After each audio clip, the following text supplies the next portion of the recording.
Al creyente, al Hijo de Dios, en poco le tiene que importar lo que el mundo tenga que decir en cuanto al perdón. Lo que nos importa es la opinión de Dios.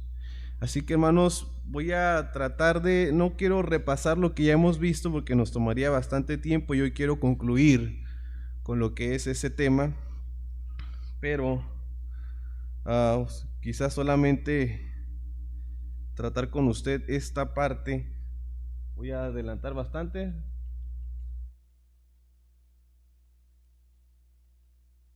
Dios conoce lo bueno y lo malo de nuestras relaciones y nos da esperanza. El mundo no le ofrece esperanza, el mundo le ofrece desesperanza. Dios ofrece esperanza. Si aquí hay un matrimonio que ha tenido problemas, ha tenido discusiones y va a un psicólogo secular, lo más probable que le recomiende es divorciarse. Están batallando, divórciense, no pasa nada, continúan con su amistad, pero no es necesario que sigan juntos, pueden divorciarse.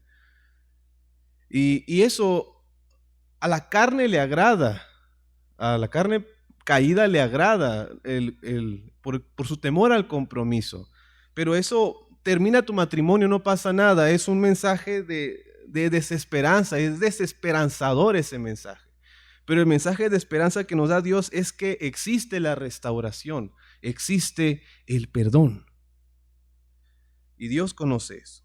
Dios conoce lo bueno y lo malo de nuestras relaciones y nos da esperanza. Dios no solamente entiende las relaciones, sino que Él es el origen de ellas. ¿Por qué nos relacionamos? ¿Por qué somos seres sociables? Porque Dios nos hizo así. Dios nos hizo así. Nada de que la evolución y que... No. Dios nos hizo seres sociales. ¿Por qué? Base bíblica y base teológica aquí. Dios Padre, Dios Hijo y Dios Espíritu Santo han disfrutado una relación de amor por toda la eternidad, mucho antes de que Dios creara la primera relación humana. Padre, Hijo, Espíritu Santo habitando en armonía desde toda la eternidad, antes de que fuéramos creados. Somos sociables porque nuestro Dios es sociable, es relacional. Y por eso nosotros somos así. Voy a seguir avanzando. Por lo tanto, tiene sentido que acudamos a Dios y a su palabra con el propósito de conocer la manera en que debemos amarlo a Él y a los demás, especialmente cuando hemos experimentado relaciones difíciles e hirientes. Tiene sentido que acudamos al Creador, al Creador de nosotros, al Creador de las relaciones. Tiene sentido que vayamos a Él. Si usted compra un televisor, un teléfono, cualquier aparato y no le entiende, ¿qué tiene que ver? Yo sé que muchos aquí tercos no queremos ver el manual, pero es lo más sensato hacer, abrir el manual y ver qué es lo que tenemos que hacer porque el aparato no está funcionando. Hay que acudir al fabricante.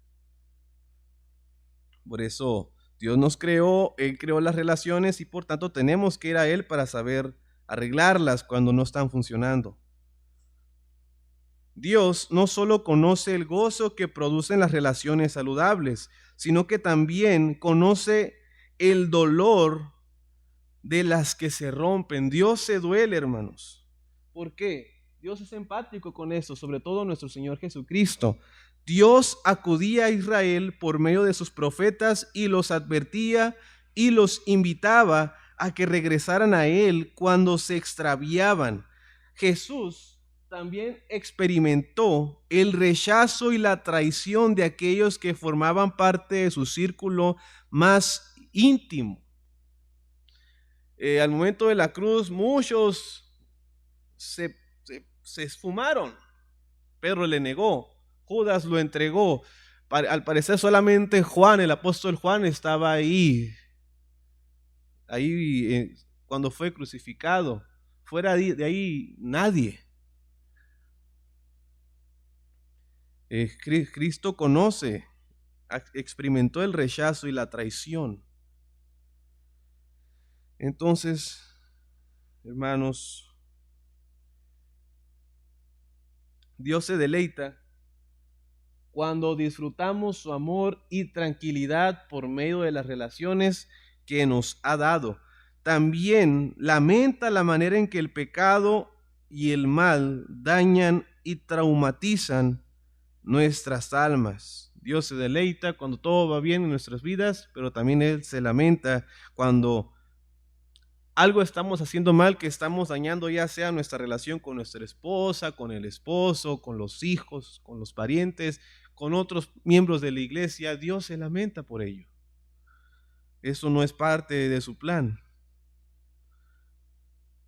Él conoce cada detalle y dimensión que tienen nuestras relaciones rotas, ya sea si son por el pecado que hemos cometido o por causa del que haya sido cometido contra nosotros. O sea, aunque ya sea que si nosotros fuimos culpables o alguien más lo fue, Él de todas formas se lamenta por ello.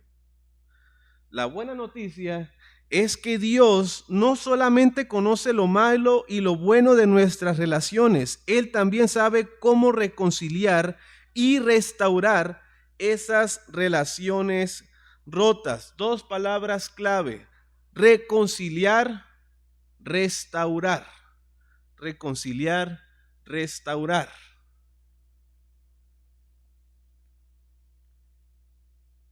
Entonces, hermanos, aquí sí vamos a empezar a detenernos un poco más. Esto no lo vimos. La solución de Dios para la ruptura relacional que tenemos con Él y con las demás personas no puede encontrarse simplemente explorando nuestro pasado en busca de respuestas de por qué actuamos de una manera o de otra. Otra vez, la solución de Dios para la ruptura relacional que tenemos con Él y con las demás personas no puede encontrarse simplemente explorando nuestro pasado en busca de respuestas de por qué actuamos de una manera o de otra. A ver si pusimos atención. La solución a qué dos cosas, dice aquí. Participe, hermanos. La solución de Dios para la ruptura de qué cosas? La ruptura relacional de quién. Involucra a dos aquí.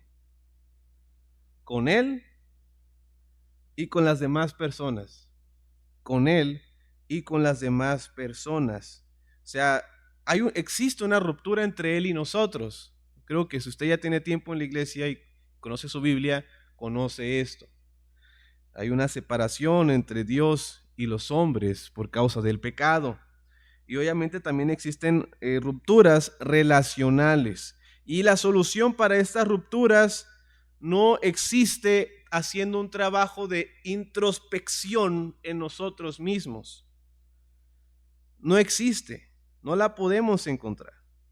Esta ruptura, voy a empezar primero con la ruptura que tenemos con Él. Esta ruptura entre Dios y nosotros no la podemos arreglar humanamente hablando. No hay nada que podamos hacer para reparar esta relación que está rota entre Dios y nosotros. No hay nada que podamos hacer para reparar esta ruptura relacional entre Dios y nosotros. Esto no lo vamos a poder remediar meditando, ni haciendo obras religiosas, ni obras de caridad. No hay nada que podamos hacer. La restauración entre Dios y nosotros ha sido posible solamente por su gracia a través de su Hijo Jesucristo. Él tuvo que hacer el trabajo. ¿Qué aportamos nosotros? Nuestro pecado solamente. No podemos hacer nada. La iniciativa y toda la obra es de Dios, por su gracia. Ahora también habla acerca de rupturas relacionales, hablando de los problemas entre las personas. Estos problemas tampoco se van a resolver buscando excusas al por qué actuamos o cómo actuamos, o tampoco se van a resolver echándole la culpa a alguien o a algo. No se van a reparar tratando de buscar remedios remedios superficiales para tratar de arreglar estos asuntos. Incluso no se van a arreglar simplemente escudándonos con frases como, es que así soy yo, ni modo. Es que así Dios me hizo enojón, corajudo, me hizo de carácter fuerte. Mentiras, eso no es carácter, eso es un carácter débil. Una persona iracunda es una persona de carácter débil. Y realmente aquí no es, muchas veces decimos carácter fuerte como para tratar de enorgullecernos, pero eso es un carácter débil. Más bien, si quieres ser bíblico, di iracundo, de un temple débil, volátil. No podemos escudarnos, es que así soy yo, así Dios me hizo.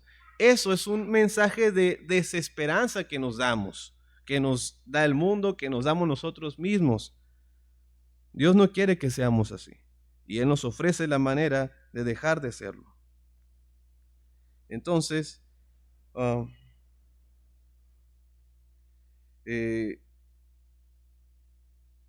déjeme, hay un pedacito. La solución de Dios para nuestras relaciones sociales rotas tiene que ver con reajustar nuestro concepto de la obra que Dios ha hecho por nosotros. La solución de Dios para nuestras relaciones rotas tiene que ver con reajustar nuestro concepto de la obra que Dios ha hecho en nosotros.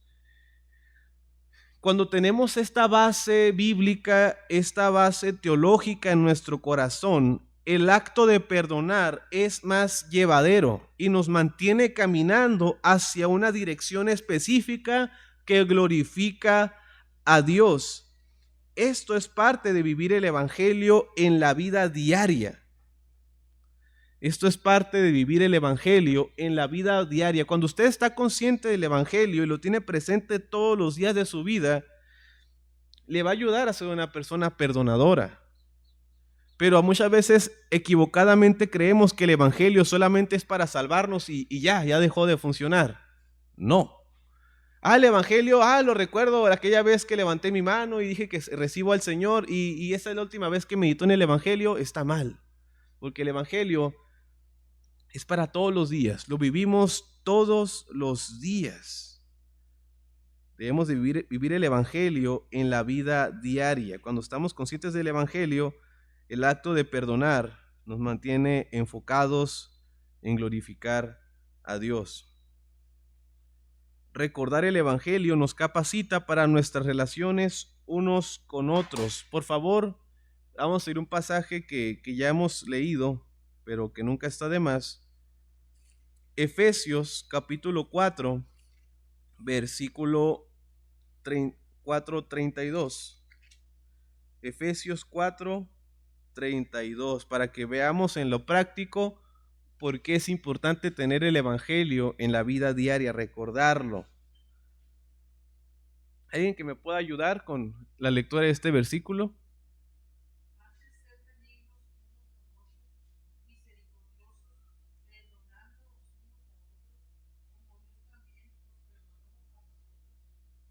Gracias, hermana. El versículo comienza antes bien. Eso me dice que hay algo más arriba que tengo que considerar.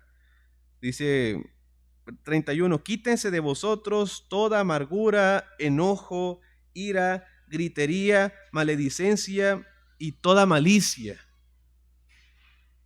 Quítense de vosotros toda amargura, enojo, ira, gritería, maledicencia y toda malicia. A ver, miramos esa lista.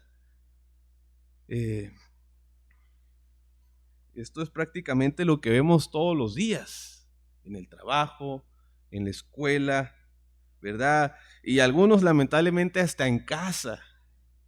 Dice, quítense de vosotros todo eso. En las iglesias también se mira esto.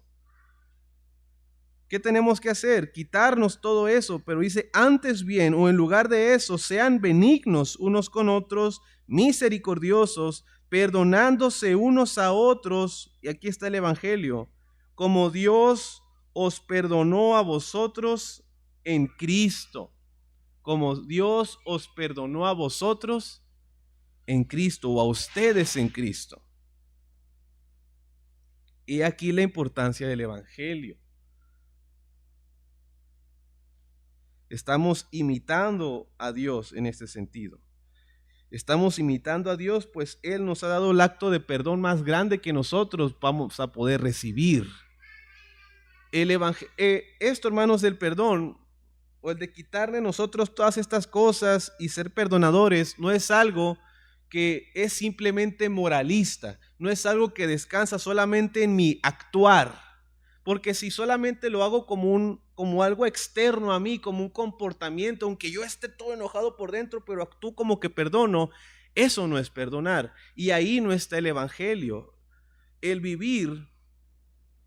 Evangelio nos lleva a una nueva vida que se mira de adentro hacia afuera, de adentro hacia afuera.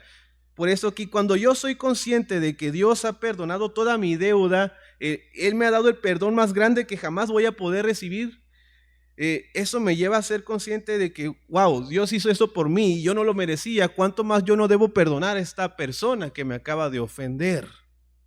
Soy consciente de lo que Dios ha hecho por mí en su Hijo y eso me debe motivar en mi actuar. Es algo que viene de adentro hacia afuera. No es algo solamente externo o farisaico.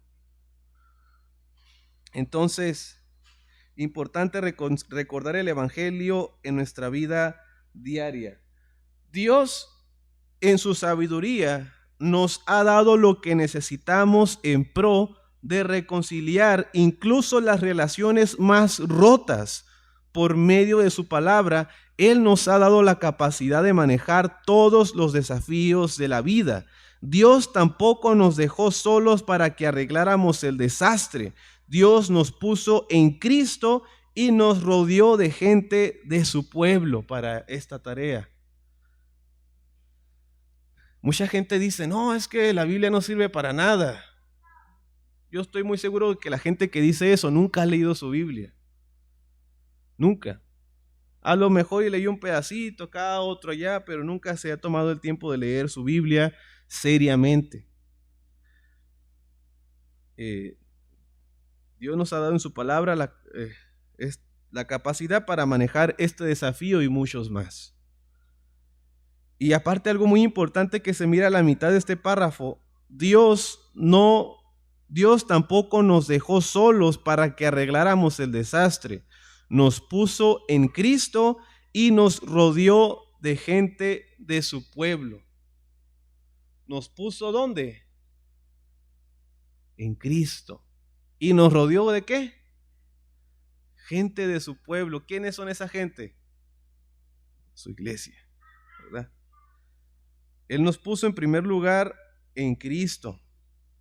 Nos habla de dos cosas: nuestra unión espiritual con Cristo, que hermanos, esa es una doctrina hermosa de la Biblia.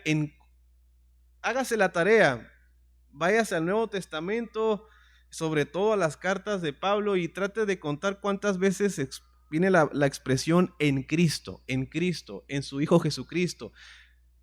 Eso habla acerca de la unión espiritual con Cristo y es bastante importante y es una doctrina que espero en algún momento podamos adentrarnos a ella, porque es lo que nos da la victoria, hermanos. Nuestra unión espiritual con Cristo, y aparte nos habla acerca de la iglesia local. Todos los que hemos creído en Jesús estamos unidos espiritualmente a Él en la persona del Espíritu Santo. Cuando tú eres consciente de tu pecado, lo confiesas a Dios y le pides te perdone, le pides a Jesús que perdone tus pecados, dice la Biblia que el Espíritu Santo viene a morar en ti. El Espíritu Santo es el consolador del que habló Jesús. Pero aparte, en otras partes de la Biblia dice que el Espíritu Santo o Jesús habita en nosotros en la persona del Espíritu Santo. Estamos unidos a Él de una manera sobrenatural, lo cual nos capacita para atender y obedecer lo que Dios nos ha dicho en su palabra. De otro modo, viviríamos, de otro modo viéramos que lo que dice la Biblia es una locura imposible de cumplir o de entender. Debido a nuestra unión con Cristo, es por eso que podemos poner en práctica y en obediencia lo que dice la palabra de Dios. Vayamos rápidamente a 1 Corintios 2:14, hermanos. 1 Corintios 2:14.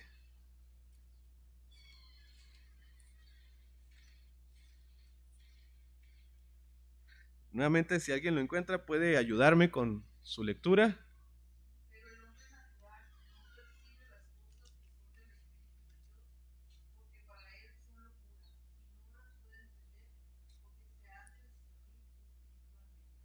Gracias, hermano. Aquí está reflejada su amiga del trabajo que dice, ¿qué? ¿Pero cómo que perdonar? ¿Cómo que la Biblia te dice que perdones? Míralo. Para él son locura. Para él o ella son locura. Pero para usted no se le hace una locura si usted ha creído en Jesucristo. Usted lo mira como algo más que coherente y que cierto. Y no es porque usted sea muy sabio. Es porque el Espíritu Santo lo capacita para atender y obedecer la palabra de Dios. Su compañero puede parecer una locura. ¿Cómo que vas a hacer eso? Sí, lógico, porque para ellos son locura, pero ellos todavía no están capacitados espiritualmente para atender lo que la palabra de Dios dice, pero usted sí. Por otro lado, hermanos, Dios nos dio también el compañerismo de la iglesia local para ayudarnos mutuamente a resolver nuestras relaciones personales rotas. Bueno, aquí voy a mencionar dos cosas. Si usted es uno de esos casos que a lo mejor usted solamente es creyente, su esposo o su esposa no es creyente, usted está aquí, su esposo está en casa, tiene problemas con él o ella, puede acercarse aquí a los pastores, a consejeros o hermanos sabios para pedirle consejo, dirección, ¿verdad? O incluso están los dos aquí, esposo y esposa, y están peleados o están ahí con algún problema, deben de acudir a su iglesia. No deben aislarse de la iglesia, tienen que acudir a la iglesia y buscar consejería, buscar oración. Para eso estamos aquí. Aparte, la iglesia es el campo de práctica para esto, porque el simple hecho de estar aquí no significa que vamos a hacer o que jamás nos vamos a ofender. Claro que va a existir una que otra ofensa y para eso estamos aquí. Es el campo de práctica para aprender a perdonarnos unos a otros, para aprender a reconocer nuestros errores, ¿verdad? No somos aquí un museo de santos, no somos un museo de perfección, somos más bien un hospital. Así que para eso estamos aquí, para apoyarnos mutuamente en este caminar cristiano. En este mundo caído, hermanos, habrá cosas horribles y en cierta manera algunas cosas o situaciones más difíciles para sobrellevar que otras. Pero para cada una de ellas hay esperanza en Cristo y su palabra ofrece dirección suficiente para nuestros problemas. Aunque obviamente muchas veces parecerá que no es así, eh, cuando eso pasa, como ya les dije, es por falta de preparación, es por ignorancia en el conocimiento de las Escrituras. Para Cristo es suficiente, su palabra es suficiente para ayudarnos en nuestra vida diaria. Siempre habrá alguien más experimentado que nosotros en las Escrituras que pueda orientarnos cuando necesitamos alguna dirección, algún consejo. Ahora, hermanos, vamos a tocar este tema, el amor y el perdón de Dios. El amor y el perdón de Dios. Alguien que me ayude a buscar, hermanos, Mateo capítulo 22, 37 al 40. Mateo capítulo 22, 37 al 40.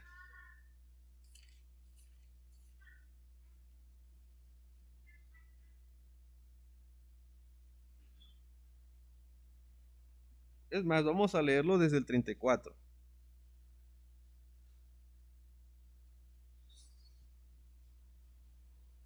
Vamos a leerlo de manera alternada. Yo inicio, usted lee el 35 y hasta el 40 nos unimos. Dice, entonces los fariseos, oyendo que había hecho callar a los saduceos, se juntaron a una.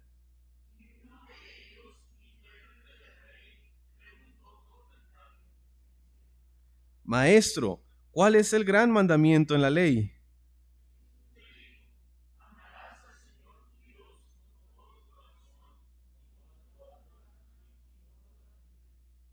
Este es el primero y grande mandamiento.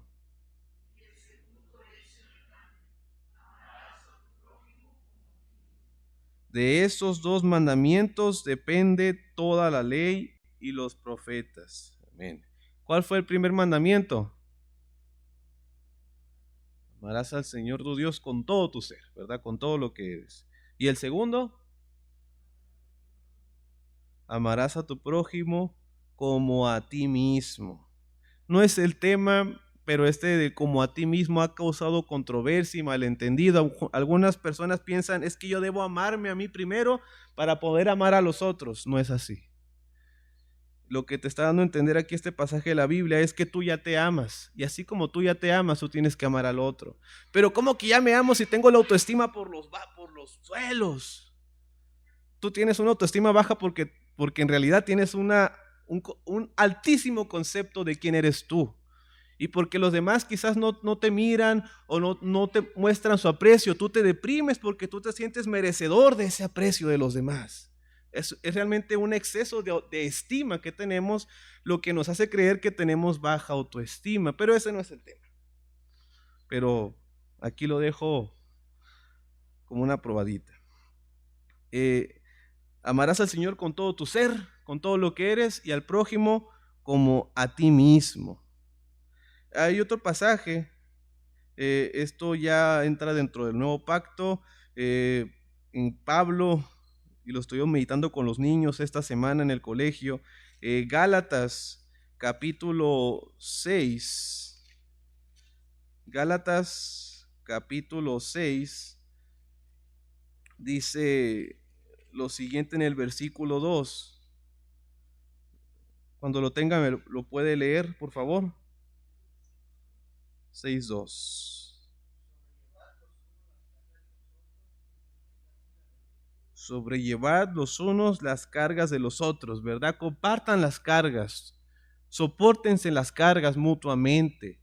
¿Y qué va a pasar cuando eso suceda? Dice, y cumplid así o cumplirán así la ley de Cristo. ¿Cuál es esta ley de Cristo? La ley del amor.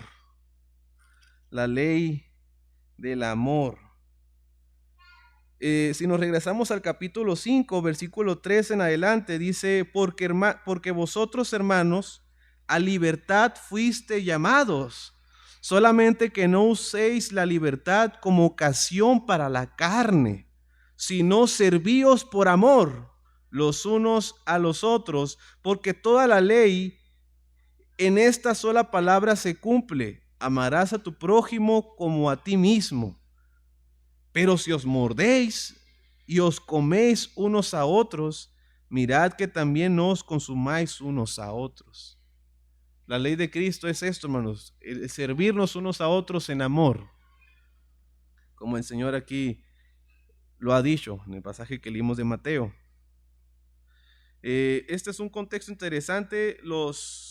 Pues aquí se acercan estas personalidades, ¿verdad?, del mundo religioso de los judíos, tratando de tentar a Jesús. Mateo capítulo 22 es un capítulo lleno de supuestas trampas que le quieren poner a Jesús aquí estas personalidades, y Jesús de todas las formas se zafa de ellas, ¿verdad? Ellos se acercan a Jesús para avergonzarlos y ellos terminan avergonzados. Ellos creían en muchos.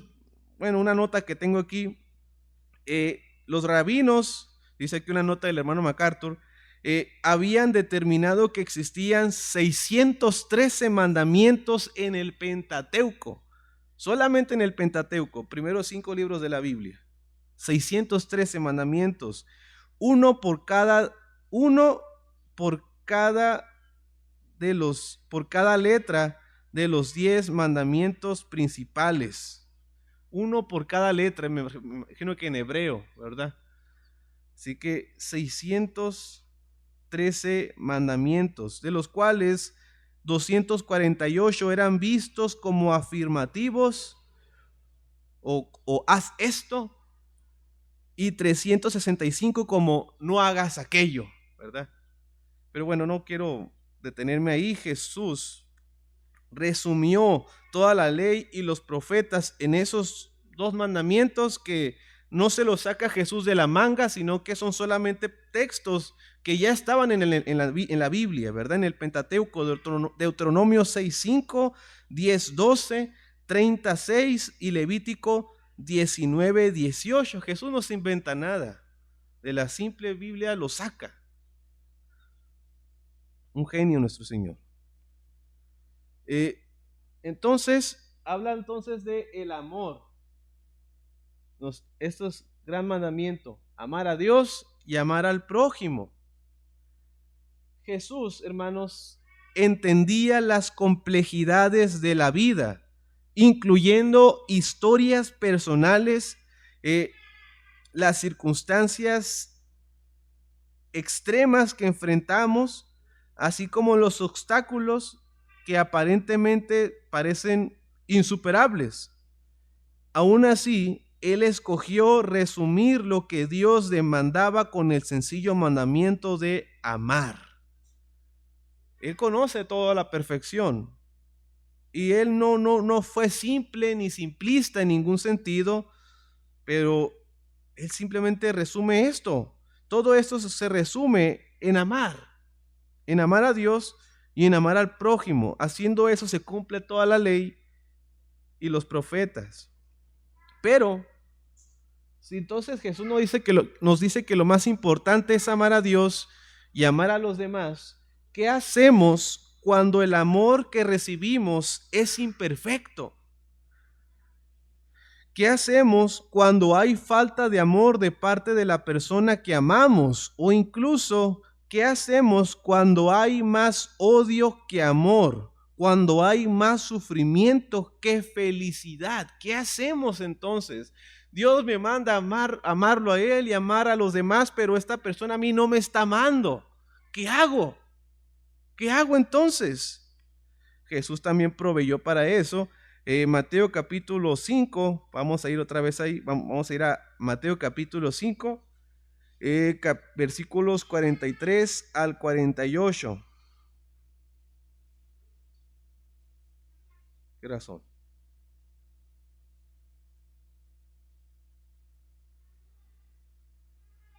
Mateo capítulo 5, versículo 43 al 48. Vamos a leerlo alternado nuevamente. Yo empiezo. Oíste que fue dicho, amarás a tu prójimo y aborrecerás a tu enemigo.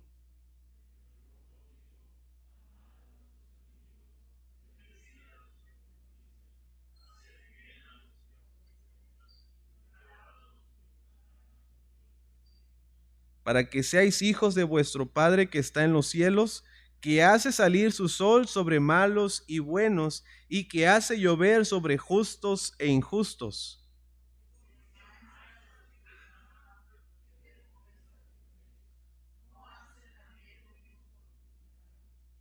Y si saludáis a vuestros hermanos solamente, ¿qué hacéis de más? ¿No hacen también así los gentiles?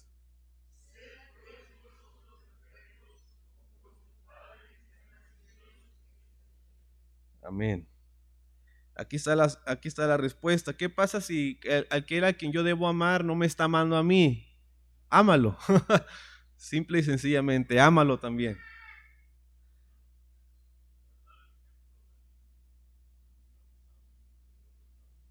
El ejemplo del niño. Sí. Ujú. Sí. Déjeme avanzar tantito. Bueno, es un tema bastante bueno, ¿verdad? Y viene de hecho dentro de las notas, pero más adelantito. Sí. Eh, entonces, hermanos, aquí tenemos, ¿qué pasó? ¿Qué tengo que hacer? Amar. Amar de todas formas. Amar. Déjeme avanzar aquí. Escuchar esta instrucción de parte de Jesús puede que nos cause desaliento. Nos quedamos, puede que nos cause desaliento. Pero, aparte aquí se nos recuerda algo muy importante. Debemos recordar que tal amor es imposible experimentarlo fuera de Cristo. Fuera de Cristo no podemos amar a Dios con todo nuestro ser y no podemos amar al prójimo como a nosotros mismos. No podemos. No podemos. Pero Dios no solo nos ha puesto en Cristo y nos ha hecho sus hijos, Él también ha derramado su amor en nuestros corazones por medio de su Espíritu. Aquí, perdón, me adelanté. Me vuelvo a adelantar. Dios nos ha llamado a amarlo a Él y a los demás con su amor. Y eso solo es posible por medio de la unión con Cristo y el poder de su Espíritu Santo, lo que comentaba anteriormente. Esta clase de amor solamente es posible con teniendo o estando unidos a Cristo, ¿verdad? En el poder del Espíritu Santo. Solamente así. Esto no va a nacer de mí. No va a nacer de mí. Lo que pueda parecer que nace de mí es simplemente un fariseísmo. Sin Cristo, esto es imposible. Dios nos manda a hacer lo que Él ya ha hecho por nosotros. Y aquí sí voy a detenerme. Romanos capítulo 5, versículo 10.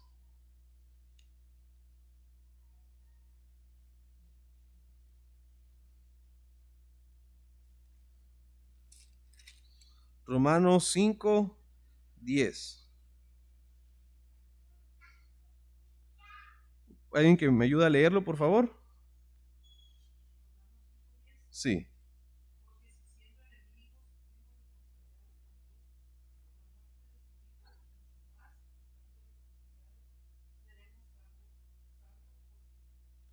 Gracias, hermano. Dios nos manda a hacer lo que Él ya ha hecho por nosotros en Cristo. Él nos manda a reconciliarnos y Dios mismo nos ha reconciliado con Él por medio de su Hijo Jesús. Ahora, dice aquí, ahora que hemos sido reconciliados con Dios por medio de Jesucristo, no hemos sido solamente salvos por su vida, sino que también hemos sido salvos para vivir como Cristo, quien vivió y murió por sus enemigos, porque eso éramos, hermanos, y esos son algunos todavía si no han conocido a Cristo, enemigos de Dios. Pero aquí vemos todos aquellos que están en Cristo ahora han sido reconciliados con Dios por medio de Jesús. El mandato de Dios a amar no está condicionado a si la persona a la que somos llamados a amar se merece o no tal amor. He aquí el principio del Evangelio. Lo que recibimos de Dios, eso también demos a los demás. Lo que recibimos de Dios, esto también demos a los demás. Viene a mi mente este pasaje que dice, lo que de gracia recibisteis, dad de gracia también, ¿verdad? El mandato de Dios amar no está condicionado a si la persona me ama o no. Si me ama, ok, sí la puedo amar. Pero si no me ama, no merece mi amor. ¿Qué me dice Jesús? Tengo que regresarme aquí porque ya me fui del pasaje. Pero nos dice 46, porque si amáis a los que os aman, ¿qué recompensa tendréis? ¿No hacen también lo mismo los publicanos? Esto pues para los judíos pues eran como traidores a la patria, ¿verdad? Tremendo. El amor no está condicionado.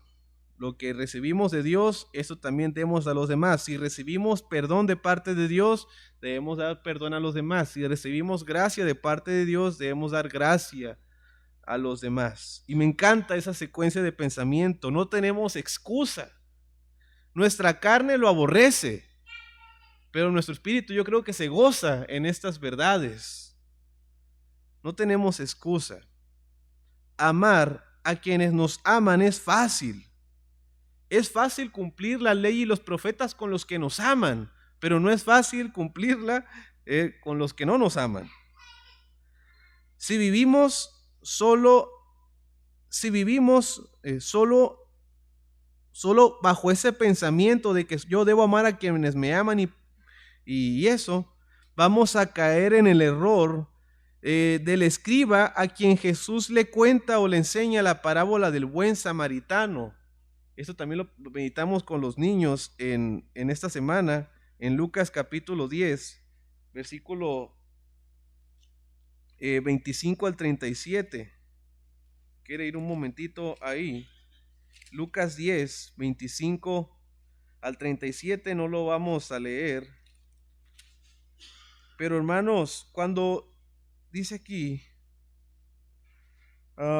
y aquí un intérprete de la ley se levantó y dijo para probarle: Maestro, ¿haciendo qué cosa heredaré la vida eterna? Él le dijo: ¿qué está escrito en la ley? ¿Cómo lees? Y fíjese que también interesante, este intérprete conocía la escritura. Dice: amarás al Señor tu Dios con todo tu corazón, con toda tu alma y con todas tus fuerzas y con toda tu mente, y a tu prójimo como a ti mismo. Y le dijo: bien has dicho, o bien has respondido, haz esto y vivirás. Pero él, el escriba, queriendo justificarse a sí mismo, dijo a Jesús: ¿y quién es mi prójimo? ¿Quién es mi prójimo? ¿Por qué le hace esta pregunta? Porque en la mente del mundo religioso, solamente aquellos que eran religiosos igual que ellos eran dignos de ser prójimos de alguien. Y miraban como debajo del hombro a todas las demás personas. Y Jesús le da esta parábola que conocemos como el buen samaritano para darse cuenta de que aquellos que deberían ser los ejemplos de piedad y misericordia para la nación de Israel eran los más duros de corazón para brindar misericordia y ayuda. Aquí vemos que el sacerdote y el levita miraron al hombre tirado en el camino, no le hicieron caso. ¿Quién fue movido a misericordia? Un samaritano. Alguien que debería ser el más digno de ver a ese hombre judío tirado y decirle: pues ahí quédate. Pero fue el que le ayudó, el que tuvo compasión de ese hombre que probablemente era judío también. Así que estaba ayudando a alguien de una nación o de un pueblo enemigo con el que estaban peleados. Y él fue movido a compasión, no aquellos que eran de la nación de este hombre que estaba tirado. Entonces aquí Jesús lo confronta al final de la parábola y le dice: ¿quién pues de estos tres te parece que fue el prójimo de que cayó en mano de ladrones? Y este escriba, pues avergonzado, dice, y ni se atreve a mencionar la palabra samaritano, solamente dice: el que usó de misericordia con él. Entonces Jesús dijo: ve y haz tú lo mismo. Entonces, si amamos y hacemos el bien a quienes nos aman y nos hacen bien a nosotros, no estamos haciendo nada especial. No estamos reflejando la gracia de Cristo, la gracia de Dios. Ok, entonces avanzamos un poco más. Ya se me acabó el tiempo.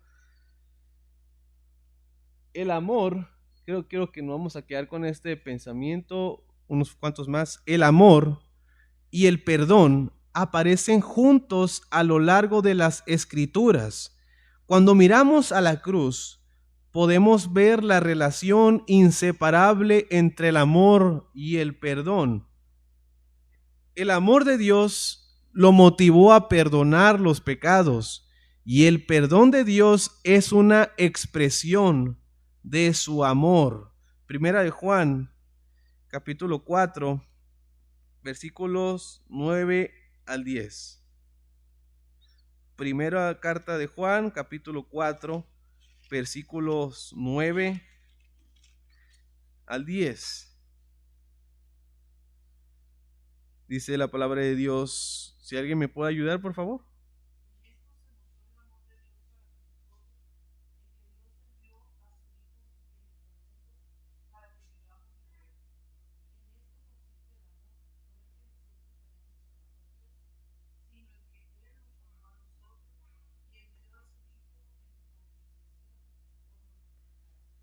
Gracias, hermana. Versículo 9. En esto se mostró el amor de Dios enviando a su Hijo al mundo. Amor. Entonces vemos el perdón. Versículo 10. Y envió a su Hijo en propiciación por nuestros pecados, o para lograr este perdón, esta reconciliación. Amor y perdón junto. ¿Cómo se relaciona el perdón con el mandamiento de Dios a amar? ¿Cuál es la relación que existe entre el perdón y el mandamiento de Dios a amar? El perdón implica o tiene que ver con amar a una persona que ha pecado contra nosotros. Vámonos por partes. Implica o tiene que ver con amar a una persona que ha pecado contra nosotros. Incluso en medio de su pecado. Es decir, incluso aunque esta persona continúe pecando en contra nuestra. Al perdonar a esta persona que es nuestro enemigo, demostramos nuestro amor por Dios y puede que ayudemos a que esa persona llegue a amar a Dios con sinceridad. Con sinceridad. Perdonar es amar. Debemos amar a la persona. Debemos amar a la persona por medio de nuestro perdón, aun cuando la persona al presente continúe pecando contra nosotros o con una actitud contraria a nosotros. ¿Por qué debemos hacer eso, hermanos? Porque recordemos lo que dice Romanos 5:6, 5:8 y 5:10. Dios, aún siendo nosotros pecadores, envió a su Hijo a morir por nosotros. Ahí lo estoy parafraseando solamente, pero ahí está el principio. Nosotros todavía estábamos caídos, todavía seguíamos estando en nuestra condición de pecado y Dios nos mostró su gracia mandando a Jesús a morir por nosotros. Dice versículo... porque Cristo, aun cuando éramos débiles o pecadores, a su tiempo murió por los impíos. 8. Mas Dios muestra su amor para con nosotros en que siendo aún pecadores, Cristo murió por nosotros. 10. Porque si siendo enemigos fuimos reconciliados con Dios por la muerte de su Hijo, mucho más estando reconciliados seremos salvos por su vida. Entonces, es amar a la persona aún en medio de su pecado, porque así nos amó Dios a nosotros también. Y Juan 14:15 nos enseña que nuestro amor por Dios se hace evidente por medio de nuestra obediencia a los mandamientos de Cristo. Es decir, si lo amamos, vamos a guardar sus mandamientos. El mandato a perdonar y amar, pues es un mandato que tenemos que obedecer si realmente amamos a Jesús. Así que perdonar es amar. Perdonando demostramos nuestro amor por Dios. Y finalmente, cuando perdonamos a una persona, la estamos ayudando a que ella pueda conocer y experimentar el amor de Dios. Le estamos ayudando a acercarse lo más posible a Dios. No somos Dios, obviamente, pero esta persona vive en un mundo, si es incrédula, que jamás ha conocido el perdón verdadero. Y cuando mira a alguien que la está perdonando sinceramente, eso es algo novedoso para ella. Y puede que Dios lo use para traerla a los pies de Cristo y así hacerla también un adorador o adoradora de Dios, o que llegue a amar a Dios con sinceridad. Dios puede usar nuestro perdón como un recurso evangelístico también. Y eso es increíble. Voy a acabar, hermanos. Ya lo estoy prometiendo mucho, ¿verdad? todavía falta bastante por atender, pero el hermano hizo una muy buena pregunta y hay que entender esto.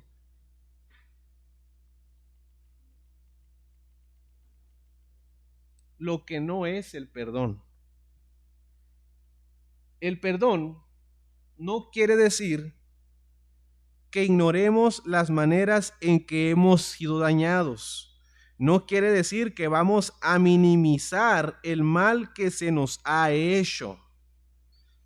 No vamos a minimizar, no vamos a ignorar. Si alguien nos dijo una mala palabra o lo que sea, y viene quizás la persona a decirnos, fíjate que perdón por decirte tal grosería. No vamos a decir, no pasa nada, no pasa nada. Estamos minimizando, ¿verdad? Y eso no la va a ayudar a ella. No vamos a ignorar el problema. Lo vamos a enfrentar bíblicamente. Perdonar tampoco quiere decir que aprobemos las ofensas ni que descartemos las consecuencias de la injusticia. Perdonar no quiere decir que aprobemos las ofensas o que estemos de acuerdo con ellas, ni que descartemos las consecuencias de la injusticia. Esto va acorde a la pregunta que me hizo el hermano.